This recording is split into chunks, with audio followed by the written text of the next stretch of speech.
I tell people all the time, there's no way I would choose a different family.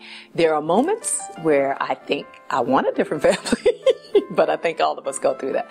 But being the baby of 7 kids and being the baby of 5 brothers who are talented, who sing, who plays, who taught me a lot. They were the beginning of my foundation, and I'm very proud of that.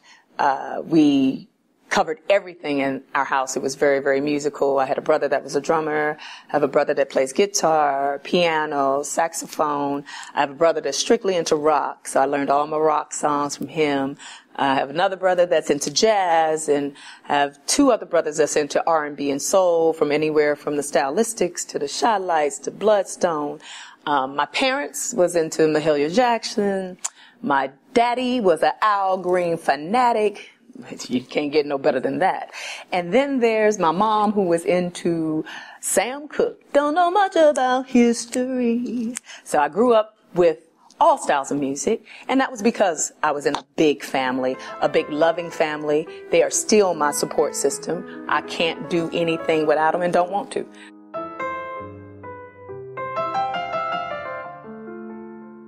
I think every mother probably puts her child in some type of arts, modeling, or something like that. So my mother could dance, and she had big, beautiful legs. So she started me off in dance. I went to Art Linkletter School from the age of 7, and then I just kept progressing. So it stayed in my life because once I became a recording artist, we did music videos. So after all that studying and training, I went to Duke Ellington School of the Performing Arts. I had a scholarship in dance, went to Virginia Commonwealth University. So all of my background was dance-based, but I always had this natural gift and always wanted to sing. And I always wanted to sing because my brothers sang. So I wanted to sing with them. But when you have 5 brothers and they're singing 5-part harmony, you're trying to fit in and trying to find those notes. So that helped me horn in on harmonies and notes. And, you know, like I said, it's a constant building when you come from a big family like that. And fortunately, they are talented. So it all came together. But dance was just a good foundation for everything. You know, it helps you with your posture. It helps you with your body. It keeps you, you know, in tune with your body and lifting and making sure you're not sitting like this.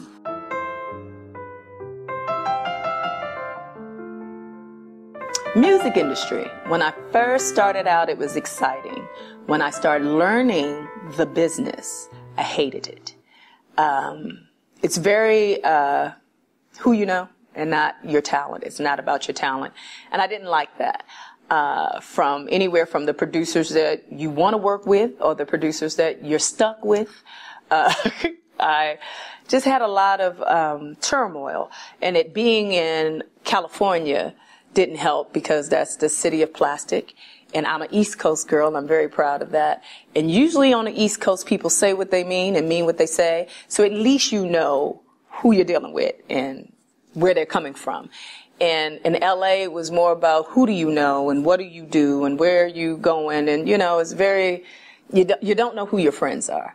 And I did not like that. The business itself, and people need to understand this, it is a business. And when they told us that in school, you're not really focused on that. You're focused on your talent. You're trying to horn in on your skills and perfect those so that you're prepared for those auditions. You're prepared for those hard knocks in life, that you're prepared not to be a big fish in a small pond, but you're ready to swim in the ocean. And a lot of people get that twisted.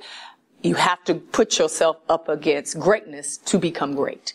So the music industry tainted my feelings about the music industry, but I'm better now because I've been in it forever.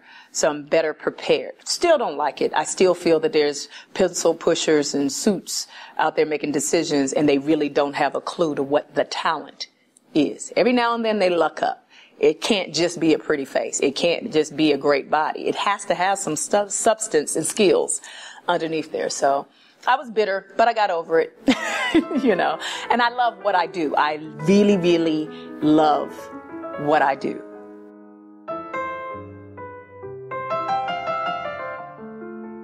It's called realism. You know you cannot spin and kick and jump around forever. So prepare for your future. and understand that it's still a gift. You are still a part of the business. If you can give that gift to somebody else, if you can horn somebody else's skills, if you can give another artist opportunity to show their craft.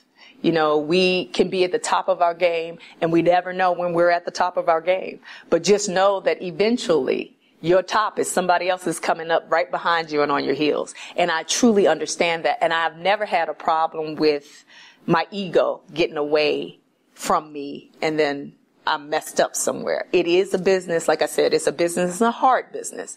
But I still feel that my talents can be shown through other people's talents. If I can direct you, if I can guide you into a better place and make you dance stronger or sing higher or kick longer or whatever it is, it's still my craft. It's still my give back. It's still my art.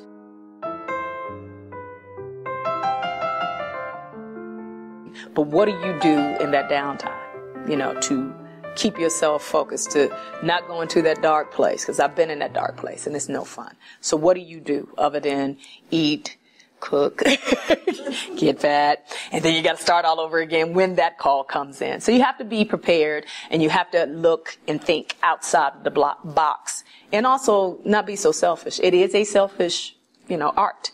You know, we have to have some sense of arrogance to want to stand in front of a camera, to want to be that soloist, you know. But because I came from my family background, I love harmonies. I love having a cast. I don't have to be the standout, because a master teacher told me a long time ago, you can be in the back of the room and still shine. So if I'm still shining, I'm still cool. You know, I'm cool with that. I love being in a group setting, but I also love having that moment just for me, just to let my hair down and have a good time. And then I can go back because I'm okay. I'm just okay. But they have to know, to make money in this business, you have to know every aspect of it as much as possible, from being in front of the camera as well as being behind the camera.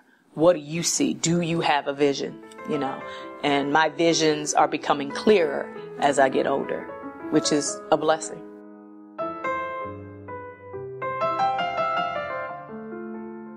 So I would say start in your community, start in a church, find those theater groups, you know, be prepared to be rejected, because that's part of the process. That's how you grow. Don't think that they're crazy, and some of them are, you know, just say that you're not right for that role, whatever that is. But put yourself out there and start now. Don't wait until you're 17, because now you've lost a good 6 years of training.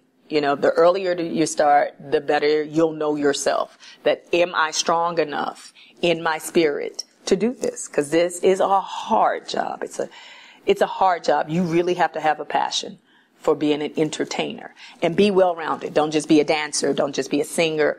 Open up your horizons and try to do as much as you can. You know, I was a dance major first. Second major was singing vocals.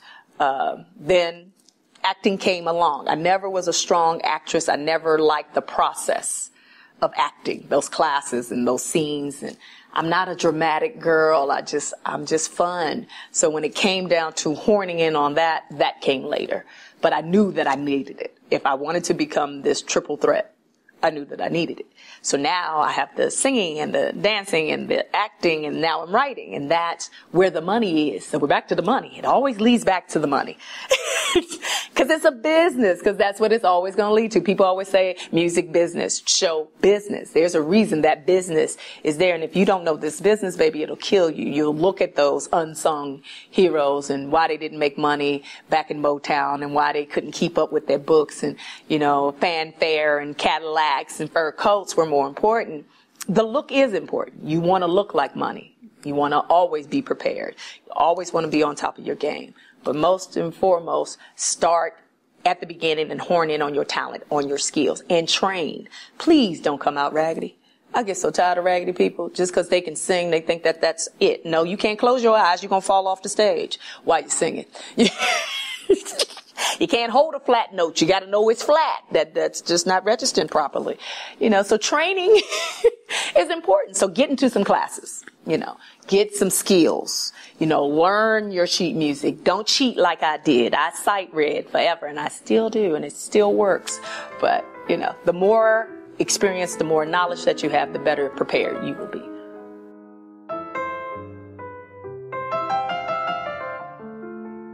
I've always wanted to write a play or a musical. I just didn't know how to go about it. And I tried it maybe about 8 years ago. And it was cute. It didn't work. And I guess I wasn't serious enough. And then this time when it came to me, literally, it flooded me. It hit, it stuck, and I was engulfed into something that I don't know where it came from. It was truly a gift from God, because I've never written a play. I've written songs that I never shared with anybody but my eldest brother. But I kept it to myself out of fear, because you're really putting yourself out there because people can really judge you. You know, when I'm on stage as a performer and I'm performing somebody else's craft, I'm giving it 110% of me in my training.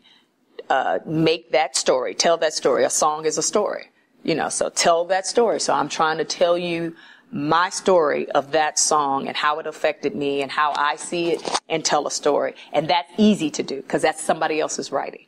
But now it's my writing. And what story am I trying to tell? So when I sat down and tried to figure out my story, I was like, well, I just came back from China, and that was interesting.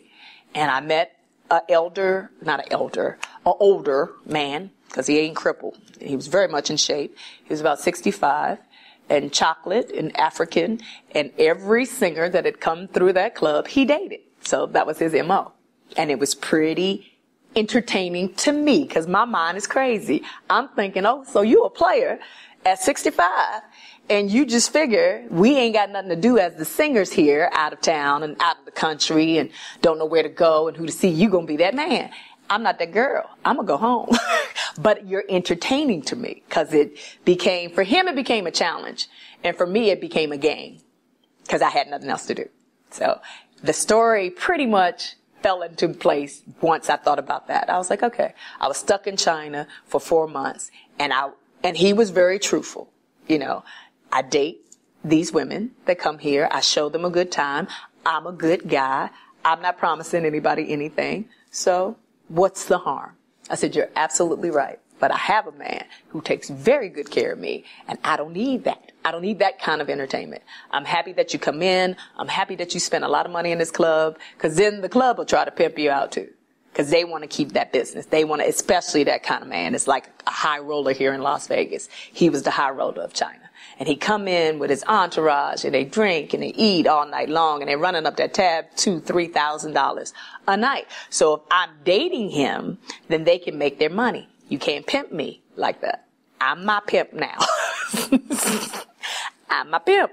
I had to learn that. That's part of the business. You know, either you're going to have an agent or a manager that pimps you. They get your jobs. They take a portion of your money, you know, and then you get a portion of that. Whereas if I can work for myself, if I'm truly self-employed, and the older I get, the wiser you're supposed to get in this business. So if I can employ myself, if I can find my own bookings, if I can have a product that I know has quality to sell, then I'm all good. All the money comes back to me. So that's where the play came from. I was like, okay, I want to do a musical. I want to write. And the story came to me from that experience, and it just got funnier and funnier in my head.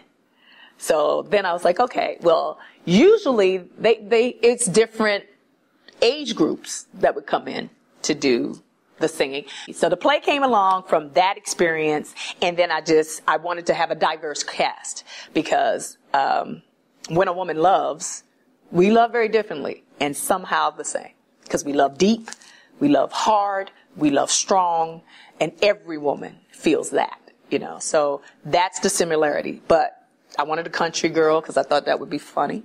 I wanted a Spanish girl. The Latino is hilarious because I spent a lot of time in Puerto Rico. I've spent some time in Mexico through my travels around the world. And just the way that they talk and how confident those Spanish Latina girls are, I knew I needed that. And it just happened to come out successful on my first play, which is scary. So I'm still overwhelmed. I'm still working on it. I think I have something brilliant from the feedback that I've gotten, and it's worth the ride that it's sending me on, both emotionally, physically, financially. But if you don't believe in it, who will? If I don't back it, who will? I'm Vivian Ross, and this is my chapter in verse.